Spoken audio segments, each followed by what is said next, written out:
अस्सलाम वालेकुम मलगरो د इमरान खान د गिरफ्तारी असल कहानी څه ده؟ حکومت ولې عمران خان गिरफ्तारी او کوچره عمران خان गिरफ्तार کړی شي نو د هغې نه پس د حکومت څه منصوبه بندي ده او نواز شریف سره دا وعده چا کړې ده چې عمران خان به نه صرف ګرفتاریږي بلکې هغه به نااهله کیږي هم او دا د نواز شریف یو ډیر غټ خواهش دی چې عمران خان دې نه صرف ګرفتار کړی شي بلکې هغه دې نااهله کړی شي ځکه چې په الیکشن کې دوی د هغه مقابله نشي کولی. آی جی اسلام آباد ولې د حکومت هر یو حکم مني او بل اړخ پیمرا د عمران خان په تقاریرو باندې پابندیم لګولې ده داغه چې هر قسمه تقریر وي هر قسمه بیان وي ناغه چې څومره ټي وي چینلز دي هغه نشر کولی نشي او په هغې باندې پیمرا پابندي لګولې ده. دا ټولې خبرې په دې نننۍ ویډیو کې تاسو سره ډسکس کوم خو د هغې نه مخکې تاسو ټولو ته یو ریکویسټ دی چې تاسو زما دا پیج فالو کې او که چیرې دا ویډیو ستاسو خوښه شي نو مخکې ملګرو سره هم شیر کې او خپلې رایې را سره هم په کمنټ کې شیر کې. اوس د عمران خان د ګرفتارۍ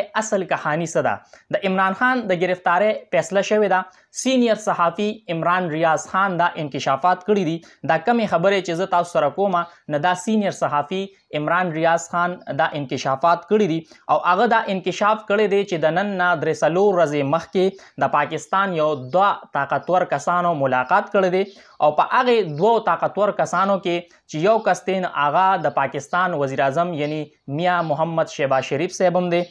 او دوی دا فیصله کړې ده چې په هر صورت کې به موږ عمران خان ګرفتارو او د دې نه مخکې د نواز شریف پیغام هم دې کسانو له راغلی چې موږ خپله وعده پوره کړه اوس تاسو خپله وعده پوره کړئ. یعنی د دې نه مخکې نواز شریف سره دا وعده شوې ده چې عمران خان به نه صرف ګرفتاریږي بلکې هغه به نااهله کیږي هم. نه په جواب کې دا 2 کسان چې کوم ملاقات کړی دي دوی بیا په جواب کې نواز شریف ته دا ویلي دي چې د پاکستان حالات دې وخت کې داسې نه دي چې موږ ستا دا وعده پوره کړو. نه په جواب کې ورته بیا نواز شریف دا پیغام دوباره راولېږو چې د پاکستان حالات په مونږ وګورو تاسو چې کومه وعده مونږ سره کړې ده یعنی تاسو مونږ سره دا وعده کړې ده چې مونږ به عمران خان ګرفتارو او هغه به بیا نااهله کوو نه تاسو اول هغه خپله وعده پوره کړئ.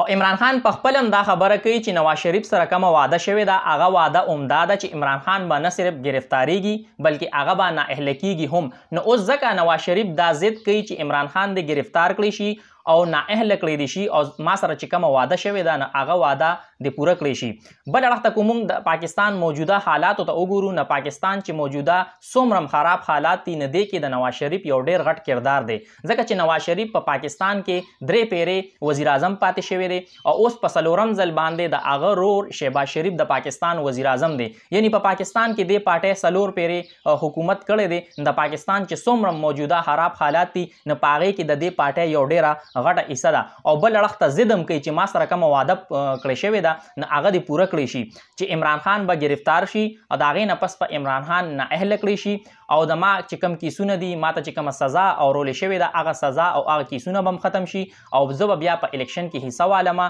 او زه به اهل کړی شم د الیکشن دپاره او په الیکشن په ګټلو کې د ما سره بیا پوره مدد وکړی شي. اوس چې کله حکومت عمران خان ګرفتار کړي نو د هغې نه پس د حکومت څه منصوبه بندي ده. دې ټیم کې په عمران خان باندې ټوټل 74 مقدمات دي او په دې 74 مقدماتو کې ډیر داسې دي چې په هغې کې الریډي عمران خان د عدالتونو نه ضمانت اخیستی دی او عمران خان دې ټیم کې په ضمانت باندې دی خو دې کې څه اف آی آر داسې هم دي چې هغې عمران خان ته اړو پته نه ده چې په ما باندې کم اف آی آر دی. نو اوس چې کله حکومت عمران خان ګرفتار کړي نو د عمران خان چې کومه ګرفتاري ده هغه په هغې مقدماتو کې واچي چې د عمران خان ګرفتاری په دې مقدماتو کې مطلوب وه. پرون چې کله د اسلام آباد نه لاهور ته زمان پارک ته پولیس راغلی نو هغه په توشخانه کیس کې او په توشخانه کیس کې عمران خان ګرفتارو ځکه چې په دې مقدمه کې د عمران خان ضمانت نه دی شوی او په 7 مارچ باندې په عدالت کې د عمران خان پیشي ده. نو اوس حکومت دا غواړي کو چېرې په 7 مارچ باندې د عمران خان چې کوم ضمانت دی هغه منظور شي نو موږ به بیا عمران خان نشو ګرفتارولی.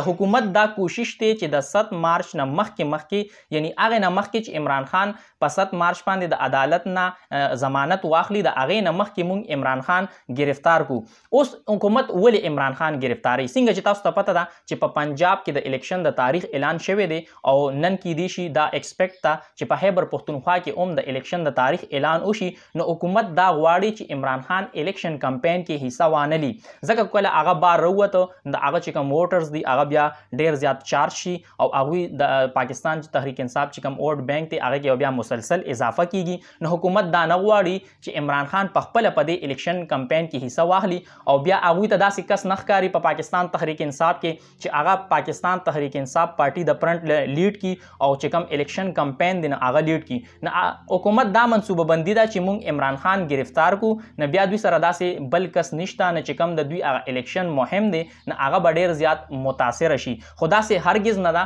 کو چېرې عمران خان گرفتار کړی شو نه زما په خیال بیا چې کوم د دوی ووټ بینک دی هغې کې به ډیره زیاته اضافه وشي او عمران خان ته به یو د همدردۍ ووټ هم میلو شي ځکه چې کو تاسو وګورئ نه په عمران خان باندې یو مقدمه هم داسې نشته